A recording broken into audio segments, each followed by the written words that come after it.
یسایہ اس کا 53 باب 1 سے 12 آیت مقدسہ۔ ہمارے پیغام پر کون ایمان لایا، اور خداوند کا بازو کس پر ظاہر ہوا؟ پر وہ اس کے آگے کوپل کی طرح اور خشک زمین سے جڑ کی مانند پھوٹ نکلا ہے، نہ اس کی کوئی شکل و صورت ہے نہ خوبصورتی، اور جب ہم اس پر نگاہ کریں تو کچھ حسن و جمال نہیں کہ ہم اس کے مشتاق ہوں۔ وہ آدمیوں میں حقیر و مردود، مرد غمناک اور رنج کا آشنا تھا۔ لوگ اس سے گویا روپوش تھے، اس کی تحقیر کی گئی اور ہم نے اس کی کچھ قدر نہ جانی۔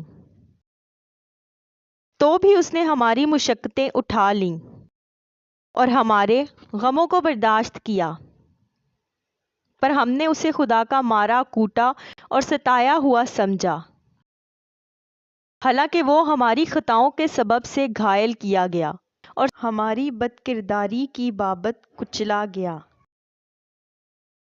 ہماری ہی سلامتی کے لیے اس پر سیاست ہوئی، تاکہ اس کے مار کھانے سے ہم شفا پائیں۔ ہم سب بھیڑوں کی مانند بھٹک گئے، ہم میں سے ہر ایک اپنی راہ کو پھرا، پر خداوند نے ہم سب کی بدکرداری اس پر لادی۔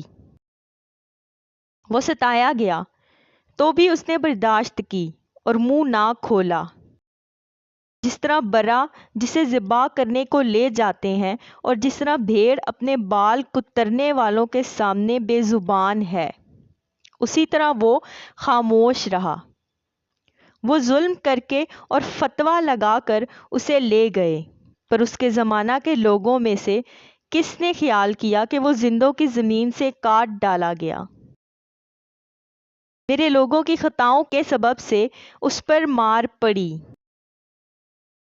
اس کی قبر بھی شریروں کے درمیان ٹھہرائی گئی، اور وہ اپنی موت میں دولت مندوں کے ساتھ ہوا، حالانکہ اس نے کسی طرح کا ظلم نہ کیا، اور اس کے منہ میں ہرگز چھل نہ تھا۔ لیکن خداوند کو پسند آیا کہ اسے کچلے، اس نے اسے غمگین کیا۔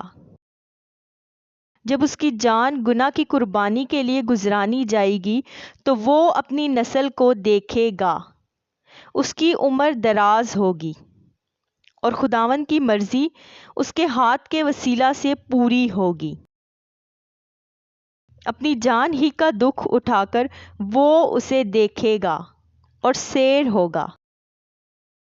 اپنے ہی عرفان سے میرا صادق خادم بتھیروں کو راست باز ٹھہرائے گا، کیونکہ وہ ان کی بدکرداری خود اٹھا لے گیا۔